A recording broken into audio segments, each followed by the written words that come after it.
का फर्क मिटता जा रहा है, मगर ये तब्दीली आने में बहुत वक्त लगा है, क्योंकि ऐसा हमेशा नहीं था। आज से करीब 20 साल पहले गांव और शहरों में बहुत फर्क होता था। ज्यादातर ना रहने वाली बिजली, न गाड़ियों का शोर और दूर दूर तक फैले घने जंगल। गांव के कच्चे रास्ते रात में अंधेरे में डूब जाते थे, जहां से शाम ढलने के बाद लोग आना जाना पसंद नहीं करते थे। ऐसा ही एक गांव था, कुशलगढ़। कुशलगढ़ काफी शांत जगह थी। यहाँ भी बाकी गांवों की तरह बिजली ज्यादातर गायब ही रहती थी और गांव के सब लोग अपने अपने काम दिन रहते ही निपटा लिया करते थे। कभी कभार गांव के बड़े रात में साथ बैठकर हुक्का जरूर गुड़गुड़ाते थे, पर गांव में रात में ज्यादा घूमने फिरने का रिवाज नहीं था।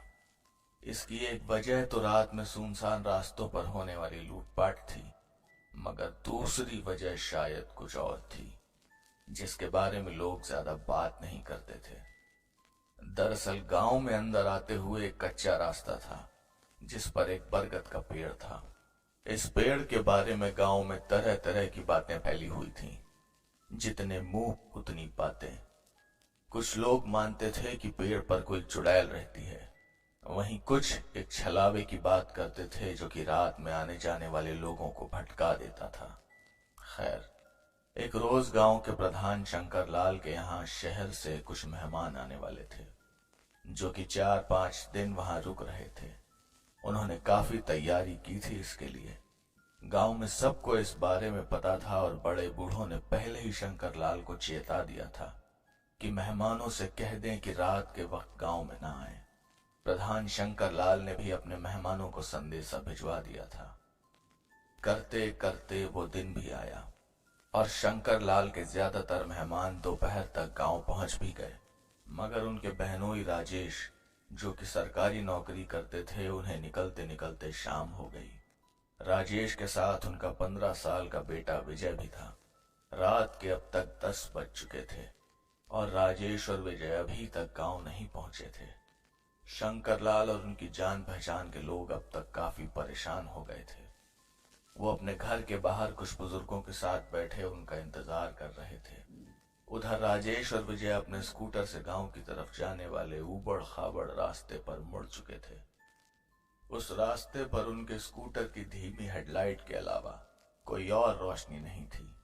रास्ते पर पड़े पत्थर उनके स्कूटर की रफ्तार बढ़ने नहीं दे रहे थे और 4-5 मीटर से आगे उन्हें कुछ दिखाई भी नहीं दे रहा था।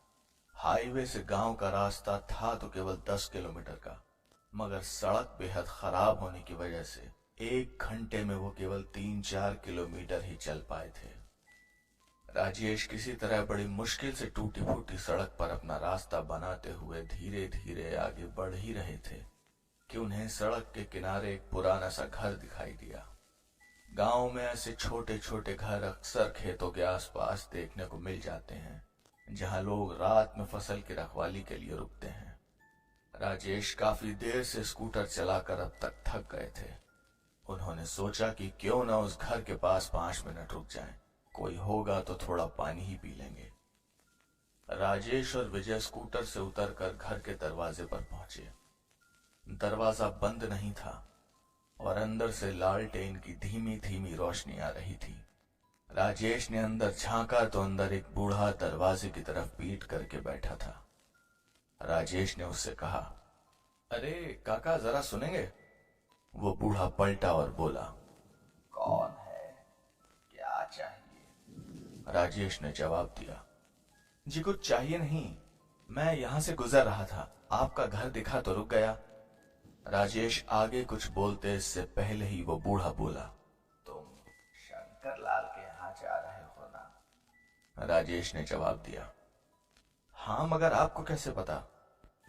वो बूढ़ा बोला, गांव में सिर्फ प्रधान के यहाँ ही मेहमान आए, और वैसे भी तुम यहाँ से तो हो नहीं, क्योंकि अगर तुम इस गांव से होते तो यहाँ से इस वक्त नहीं निकलते।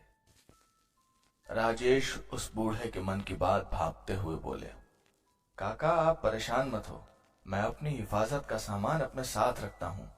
वो बूढ़ा मुस्कुराते हुए बोला, अच्छी बात है, मगर आगे कच्चे रास्ते पर एक बरगद का पेड़ है। वहां से जाते हुए उस पेड़ के पास ना ही रुकना और ना ही ऊपर देखना, और जाते में अगर कोई पीछे से आवाज लगाए तो पलटना तो बिल्कुल भी मत। राजेश ने 2 पल रुककर उस बूढ़े की बात को सुना और आगे बढ़ गए। उधर विजय का ध्यान तो बस किसी तरह गांव पहुंचने पर था। रात काफी हो गई थी और विजय को थोड़ा डर लग रहा था। राजेश अपने स्कूटर की तरफ बढ़े और किक मारी।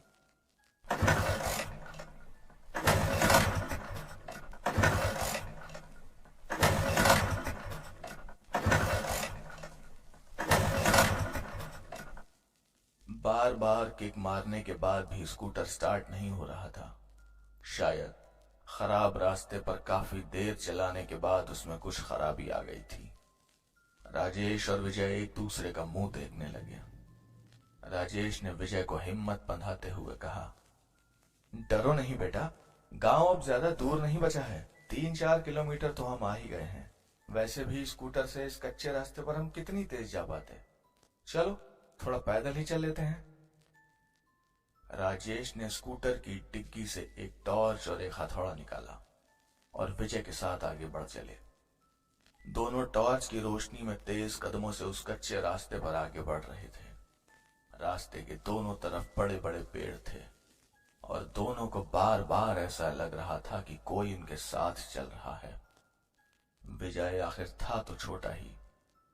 उसने कसकर अपने पापा का हाथ पकड़ लिया था। राजेश विजय का डर बखूबी समझ रहे थे, क्योंकि आसपास जो कुछ हो रहा था वो उन्हें भी महसूस हो गया था। दोनों ने अपनी रफ्तार और तेज कर दी। थोड़ा आगे चलने पर उन्हें वो बरगद का पेड़ भी दिखा। राजेश को उस बूढ़े की बात याद थी। वो उस पेड़ को लगभग अनदेखा करते हुए आगे बढ़ने लगे, मगर विजय उस पेड़ को देखकर हैरान था। उसने अपनी जिंदगी में इतना भारी और घना पेड़ नहीं देखा था। वो पेड़ सड़क को एक तरफ से दूसरी तरफ तक पूरा ढक रहा था। राजेश किसी तरह वहां से बस निकल जाना चाह रहे थे और उनका पूरा ध्यान रास्ते पर था। वहीं विजय खुद को उस पेड़ को घूरने से रोक नहीं पा रहा था और ना चाहते हुए भी उसकी नजर ऊपर की तरफ चली ही गई। ऊपर उसने जो देखा उसकी उम्मीद उसे नहीं थी। ऊपर एक मोटी सी डाल पर एक औरत बैठी हुई थी, जो सीधा विजय को ही घूर रही थी। उस औरत का हुलिया बहुत ही भयानक था।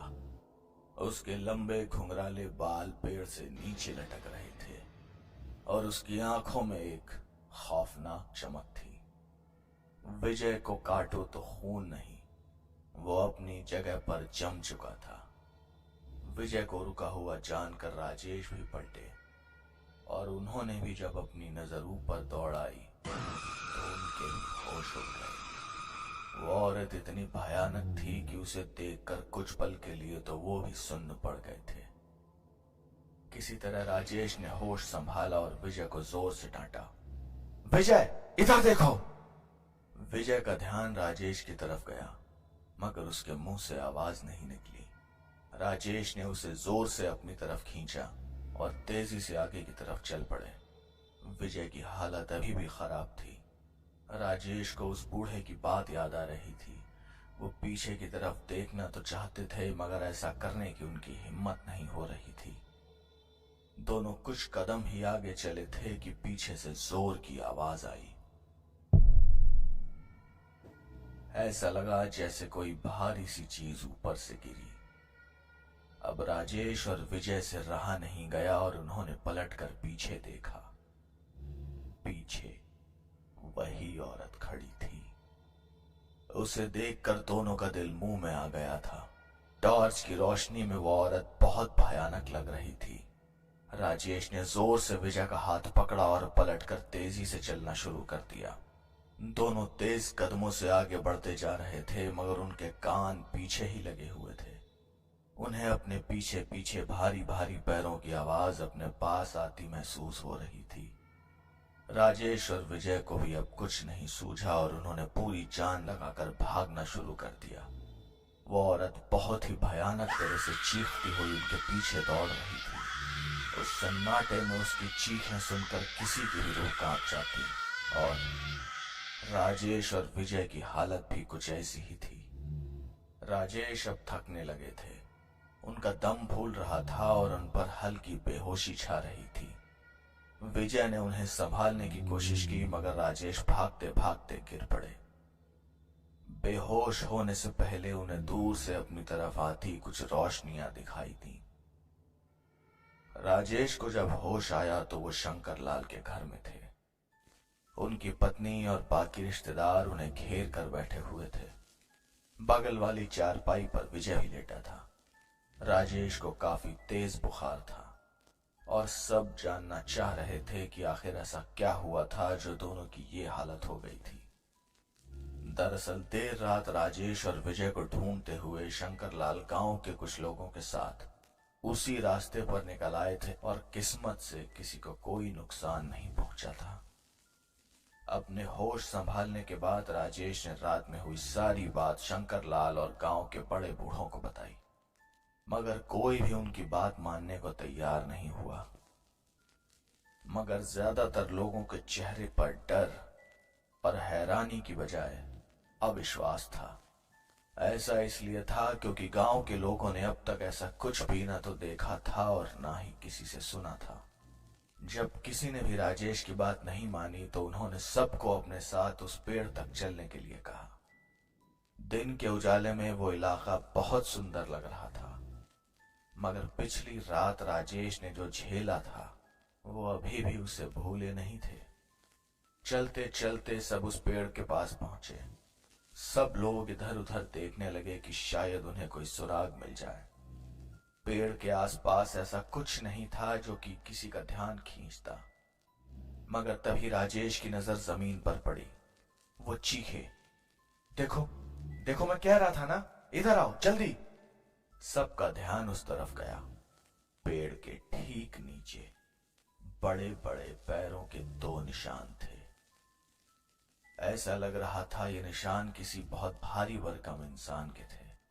वो निशान इतने गहरे थे कि किसी के चलने से तो नहीं बन सकते थे। राजेश बोले, ये निशान उसी औरत के पैरों के हैं, मैंने उसके कूदने की आवाज साफ सुनी थी। सबके चेहरे पर परेशानी की लकीरें साफ देखी जा सकती थी।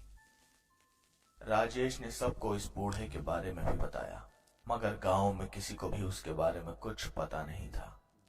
राजेश के कहने पर सब लोग उस बूढ़े के घर की तरफ चल दिए, मगर काफी दूर चलने पर भी उन्हें ना तो कोई घर दिखा और ना ही कोई बूढ़ा। सबने राजेश को समझाने की कोशिश की कि यह शायद उसका वहम भी हो सकता है, मगर उस बूढ़े को विजय ने भी देखा था। सब लोग बिना ज्यादा बात करे गांव लौट आए।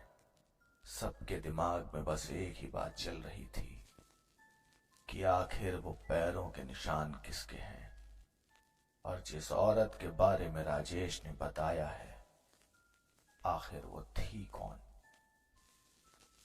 घर लौटने के बाद राजेश और शंकर लाल ने इस बारे में ज्यादा बात नहीं की। राजेश की पत्नी और रिश्तेदारों ने उसे पूछा कि क्या हुआ था, वो कहाँ गए थे और क्या ढूंढने गए थे, मगर उन्होंने टाल दिया। विजय भी अब तक होश में आ गया था। राजेश ने उसे भी चुप रहने का इशारा किया और विजय ने भी किसी को कुछ नहीं कहा। शाम को सब लोग घर के बाहर चारपाई पर बैठे बातें कर रहे थे। तभी राजेश ने विजय को अपने पास बुलाया और समझाते हुए कहा, देखो बेटा, रात में जो भी हुआ सो हुआ, आखिर हम दोनों सही सलामत तो है ना, और हमने किसी का क्या बिगाड़ा है जो कोई हमें नुकसान पहुंचाएगा। जितने भी दिन यहाँ हैं, हमें तो गांव में ही रहना है। बस अपने काम से काम रखो और किसी से बेकार में कुछ मत कहना, ठीक है। राजेश की बात विजय की समझ में आ गई थी। वो भी अब उस हादसे को भुलाना चाह रहा था, सो वो भी इधर उधर की चीजों में लग गया। विजय दिन भर गांव के लड़कों के साथ इधर उधर घूमता रहता और राजेश का दिन भी बड़े बूढ़ों के साथ छोटे मोटे कामों में गुजर जाता। शंकरलाल को भी लग रहा था कि शायद राजेश के साथ हुआ हादसा सिर्फ एक हादसा ही हो। अगले 2 दिन ऐसे ही गुजर गए, मगर तीसरे दिन कुछ ऐसा हुआ जो कि सबके लिए परेशानी का सबब बन गया। उस रात राजेश और शंकरलाल के परिवार के सब लोग छत पर सो रहे थे। रात के करीब 2:30 बजे होंगे कि राजेश की नींद टूट गई। राजेश कुछ देर यूं ही लेटे रहे, पर फिर उठकर नीचे चले गए। नीचे जाकर राजेश घर के बाहर बने चबूतरे पर बैठ गए। उन्हें वहां बैठा देखकर 1-2 कुत्ते उनके पास आकर खेलने लगे। राजेश का मन भी उनके साथ लग गया। खेलते खेलते न जाने क्या हुआ कि वो उछलते कूदते कुत्ते रुक कर दूर अंधेरे की तरफ कुछ देखने लगे। वो दोनों कुत्ते एकदम मूर्ति की तरह अपनी जगह पर खड़े अंधेरे में जाने क्या या फिर किसे घूर रहे थे। उन्हें देखकर राजेश का ध्यान भी उधर गया, मगर उन्हें अंधेरे में कुछ दिखाई नहीं दिया। उन्होंने एक कुत्ते के सर पर हाथ रखा तो वो दोनों तेजी से दुम दबाकर वहां से भाग गए। वहां एकदम सन्नाटा छा चुका था। वहां न हवा से हिलते पत्तों की आवाज आ रही थी और न ही रात में शोर करते झींगुरों की चिंचिनाहट। सब कुछ बिल्कुल खामोश। कुछ ही पलों में राजेश को अजीब सा डर महसूस हुआ। न उन्हें कोई दिखाई दे रहा था और न ही किसी की आवाज सुनाई दे रही थी, मगर जाने क्यों राजेश इतनी बुरी तरह से डर गए थे कि उनकी गर्दन के पीछे के बाल खड़े हो गए थे। 1 सेकंड में ही राजेश तेजी से घर के अंदर भागे और जोर से दरवाजा बंद कर लिया। राजेश का दिल जोरों से धड़क रहा था। वो अभी अपनी सांसों पर काबू करने की कोशिश कर ही रहे थे कि उन्हें पीछे से अपनी गर्दन पर किसी की उंगलियों का एहसास हुआ। राजेश पीछे पलटते कि उससे पहले ही उस हाथ ने जोर से उनकी गर्दन पकड़ ली। वो पकड़ इतनी मजबूत थी कि राजेश अपनी पूरी ताकत लगाकर भी उससे छूट नहीं पा रहे थे। राजेश छटपटा रहे थे कि तभी एक हाथ ने उन्हें पकड़कर अपनी तरफ खींचा और जोर से पकड़ लिया। राजेश अब बेबस हो चुके थे। वो जो भी था उसने अपना मुंह राजेश की गर्दन के पास रख दिया। अब राजेश उसकी अजीब सी ठंडी सांसों को अपनी गर्दन पर महसूस कर रहे थे कि तभी राजेश की पत्नी शीला छत से नीचे उतरी। सीढ़ियों से नीचे उतरते हुए उन्होंने जो देखा तो उनकी चीख निकल गई। बेहोश होने से पहले शीला ने किसी को तेजी से दरवाजे से बाहर भागते हुए देखा। वो चीख सुनकर 1-2 लोग और उठ गए थे। जब सब लोग नीचे आए तो नीचे राजेश और शीला दोनों बेहोश पड़े थे। सुबह उठने पर दोनों को तेज बुखार था। राजेश की गर्दन पर पीछे की तरफ किसी के पंजों के निशान थे और उन दोनों ने रात की जो बातें बताई उसे सुनकर अच्छों के पसीने छूट गए। शीला ने यह भी बताया कि वो कोई औरत थी जिसने राजेश को पीछे से पकड़ा हुआ था। शीला का इतना कहना था कि सबके कान खड़े हो गए। शंकरलाल, विजय और राजेश एक दूसरे को देखने लगे। तीनों को यकीन हो गया था कि हो न हो ये वही औरत है जिसने उस रात राजेश और विजय का पीछा किया था। उधर शीला ने घर वापस जाने की रट लगा रखी थी। सब लोगों के बहुत समझाने पर कि ऐसी चीजों से सिर्फ भाग कर पीछा नहीं छुड़ाया जा सकता, ही वो मानी। काफी थके होने के बावजूद राजेश शंकरलाल को लेकर कमरे से बाहर निकल गए। उन्होंने कहा, भाई साहब, इसका कुछ तो करना पड़ेगा। कल ऐसा दूसरी बार हुआ था। कल मैं था, क्या पता आगे कोई और हो। घर में छोटे बच्चे हैं, कहीं कोई अनहोनी ना हो जाए। शंकरलाल ने राजेश को अपने साथ चलने को कहा। वो दोनों गांव में बने एक हनुमान जी के मंदिर पहुंचे और वहां के पंडित जी को सब बताया। पंडित जी ये सब जानकर थोड़ा परेशान लग रहे थे। वो बोले, देखिए शंकर बाबू, जैसा आप बता रहे हैं उससे तो लगता है वो कोई पिशाचिनी है, लेकिन यहां पहले ऐसा कुछ सुना नहीं। लगता है वो हाल ही में यहां आई है और वो बूढ़ा शायद उसका ही फैलाया कोई मायाजाल हो। राजेश जी, आप भाग कर तो उससे पीछा नहीं छुड़ा सकते, और यहाँ आस पास ऐसा कोई तांत्रिक या साधु भी नहीं है जो आपकी मदद कर सके। वो कोई आत्मा नहीं है जिसे हम मुक्त कर सकें। ये शक्तियां असाधारण हैं और इनका सामना करना आसान नहीं। आपको हर समय सतर्क रहना होगा। बाकी भगवान से प्रार्थना कीजिए, देखिए शायद वही कुछ करते हैं। उनके पास अब गांव वालों को पूरी बात बताने और उनकी मदद लेने के सिवा कोई और चारा नहीं था। शंकरलाल और राजेश ने वापस जाकर पंचायत बुलाई और सबको बुलाकर पिछली रात हुए हादसे के बारे में बताया। सब ने फैसला किया कि हर रात हर घर में अपनी छत पर कोई ना कोई पहरा जरूर देगा।